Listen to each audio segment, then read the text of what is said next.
Hi, hello. How are ya? Chef Kennedy here. Spooky season is upon us. One of my favorite Halloween treats as a wee little chef was caramel apples. Today we are making a delicious caramel to smother these autumnal fruits, and we'll add some fun toppings to boot. These sweet treats are going to be absolutely incredible.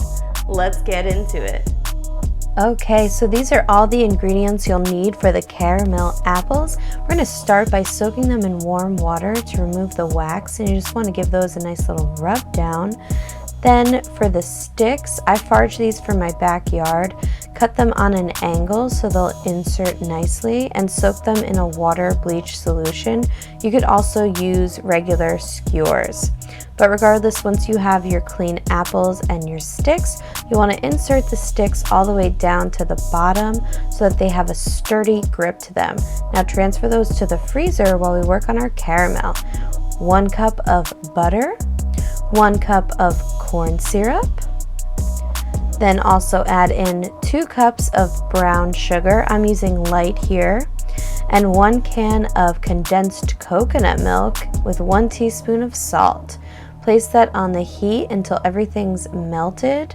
Give that a nice little mix, and then you'll need a candy thermometer for this because you want to reach 245 degrees.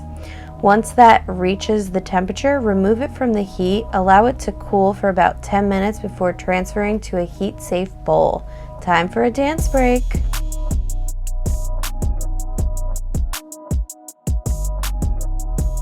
Now butter a lined sheet tray, gather any toppings you like, and your apples of course, and then you'll want to dip your apple into that bath of caramel delightfulness.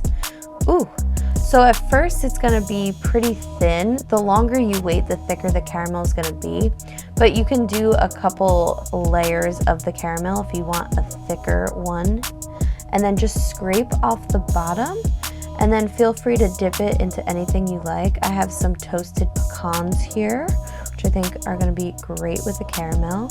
You could also do some coconut, maybe some peanuts, whatever you're into. And then of course you could keep it plain, just dip it into that luscious caramel. And as you could see here, this one was a little more cooled down, so it's a bit thicker.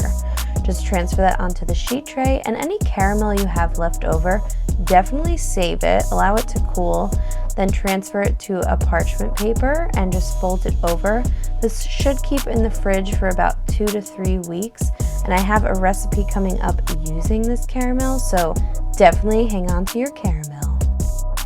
Okay, so here we have our caramel apples, and they are so whimsical and cute, almost too cute to eat, but we're here for the taste test. All right, let's dive right in.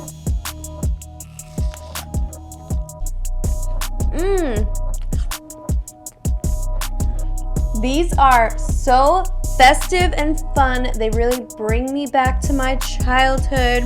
There's just something so comforting about an apple covered in butter and sugar. I hope you like this recipe. Don't forget to like and subscribe. From my kitchen to yours. Happy Halloween! Chef Kennedy out.